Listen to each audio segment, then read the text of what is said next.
footytips.com.au TV. Welcome to footytips.com.au TV. My name's Francis Leach. I'm here with Beverly O'Connor to look forward to round 15 of AFL footy to see if we can pick you a bag of tips that'll win your office competition, Bev. I've got to hang my head in shame.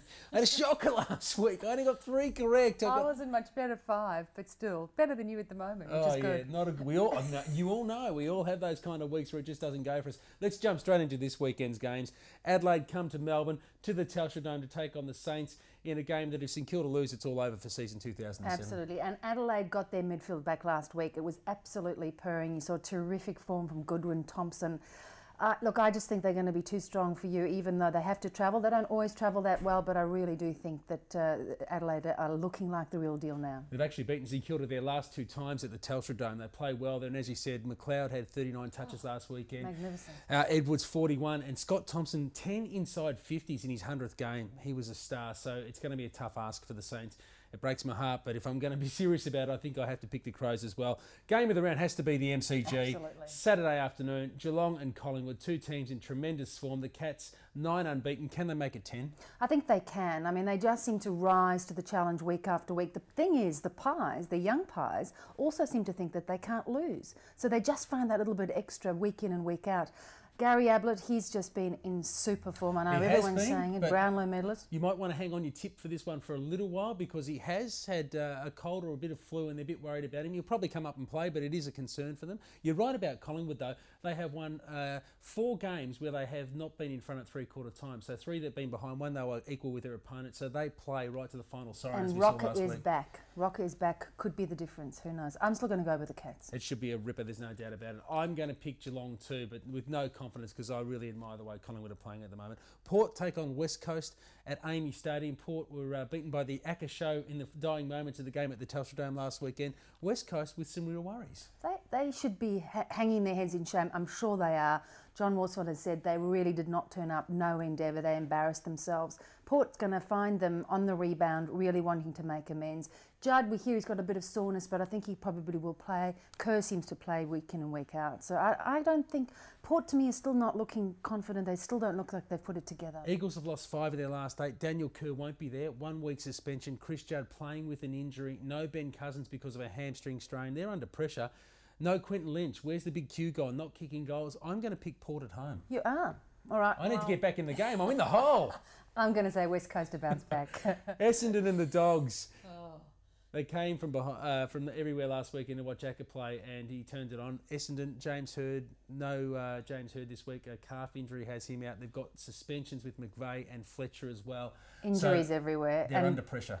And look, the highlight of Essendon for me this year has definitely been Owen Davey, and now he's gone for the season, which is a tragedy. Lloyd is back in, but I just think they have lost way too many. And the Doggies just starting to find a little bit of confidence and showing the sort of form that we all expected of them earlier in the year. I'm going to go with the Dogs. Dogs too. Melbourne, your mob, go to Brisbane, a home game at the Gabba. Well, look, hey, it's our last outing at the Gabba. It's all over. The Gabba experiment is finished for us. And look, Daniel Bradshaw has had a party with us every single time we've gone there. He's not playing. Jonathan Brown's still just not kicking as many as he should. The Biz, will he be able to take him on? I don't know. Look. You have to go for the Ds. You do, don't you?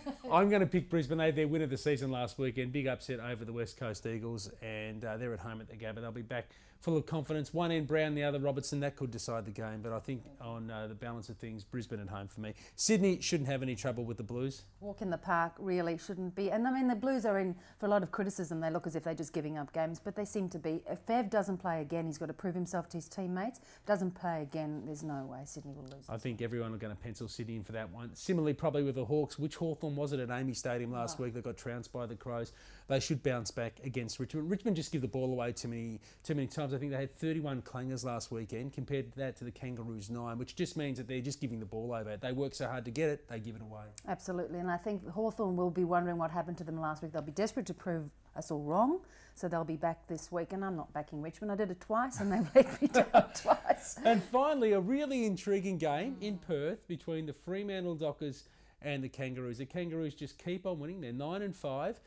last chance saloon for Chris Conley in so many ways. This is one of those games. If Chris Conley loses this at home, I think he might be looking for accommodation back in Melbourne. Well, they've already got Neil Danaher installed as coach of Fremantle. I don't think it's quite that bad just yet. Lots of discussions about whether he's lost Matthew Pavlich. He's saying he hasn't.